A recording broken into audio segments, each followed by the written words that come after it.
Friday marks the 50th anniversary of the day that President John F. Kennedy was assassinated in Dallas. And now, never-before-seen photos taken minutes before he was killed. So the photos published in the latest issue of Time magazine were only recently discovered after the death of an amateur photographer. Images like this one show JFK and a smiling First Lady on that sunny November day. Joining us now, Radhika Jones, Deputy Managing Editor for Time magazine. Good morning. Welcome to you. Good morning. Thanks for having me. So tell us, who took the photos and how were they discovered? The photos were taken by a man named H. Warner King. He was a jeweler in Dallas, and he was a fan of President Kennedy. He traveled a lot, but he arranged to be in town on that fateful day, staked out a good spot along the path of the motorcade. And he was able to photograph the president quite up close, as you see in those pictures, minutes before the assassination. And what's amazing is, you know, as the whole nation was, Mr. King was traumatized. He put the negatives away. He didn't do anything with them. He put them in storage. He later retired to New Zealand. And it wasn't until his death in 2005 that his daughter, in looking through his effects, found this box labeled Kennedy 1963 and pulled out these pictures. This is such a gift for everyone. The photos are simply amazing. Can you talk to us about some of the photos? They are really striking. I mean, I know we at Time, when we heard about them, we thought, well, surely we've seen everything there is to see. From this day, we know the Zapruder film practically by heart. We've seen all of these images. You know, they've been the focus of films and investigations over 50 years. But there's something about the vividness of these pictures, the closeness, the vitality of the president and his wife, and the vitality of the crowd. You can see people there with cameras themselves taking pictures, people with babies and young children, just excited to be out on this sunny day and seeing the president. And it just reminds you of how quickly his life was snuffed out and how traumatic it was for the nation and for everyone watching. You know, it's very haunting to see those images, certainly in light of knowing what comes next. The death of John F. Kennedy is certainly haunted by conspiracy theories. And I'm wondering, do you think that's ever going to end? That's the focus of our cover story by David Von Draley, and he makes a very persuasive argument that it won't end, partly because of some of the ways in which the immediate autopsy and forensic investigation was rushed, and that, of course, is partly because people were so concerned about the transition of power and about whether this was the beginning of more assassination attempts on our leaders. But what David remarks is that, in a way, to close the case on the Kennedy assassination is to give up our belief that that there was great promise in this man and his leadership, that there was great promise in this generation.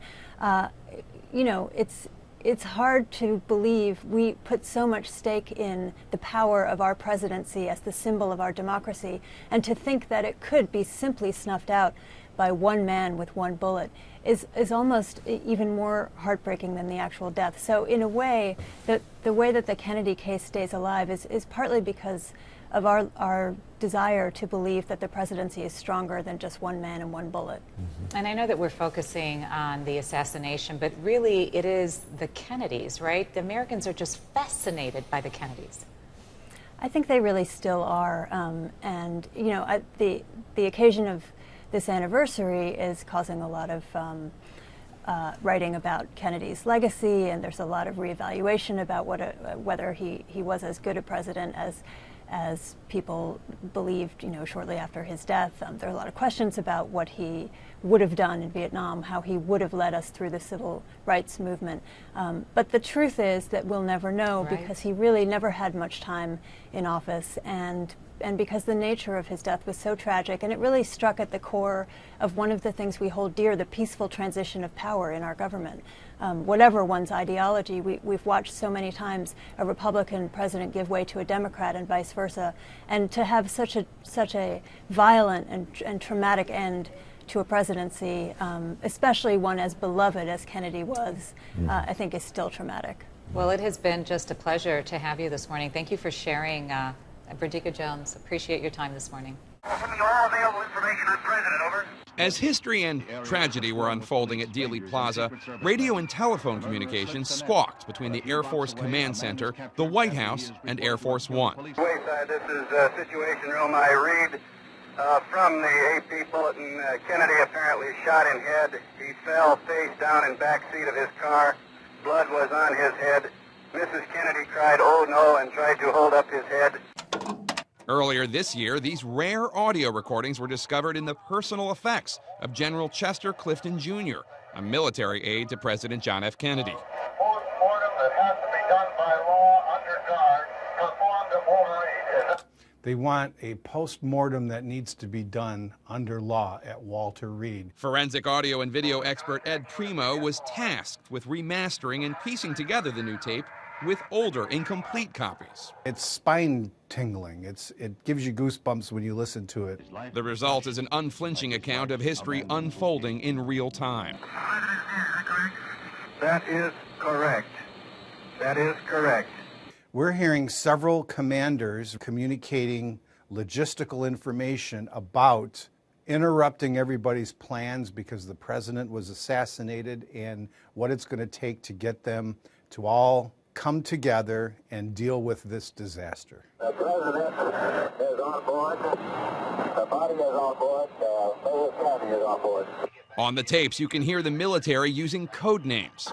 LBJ is volunteer.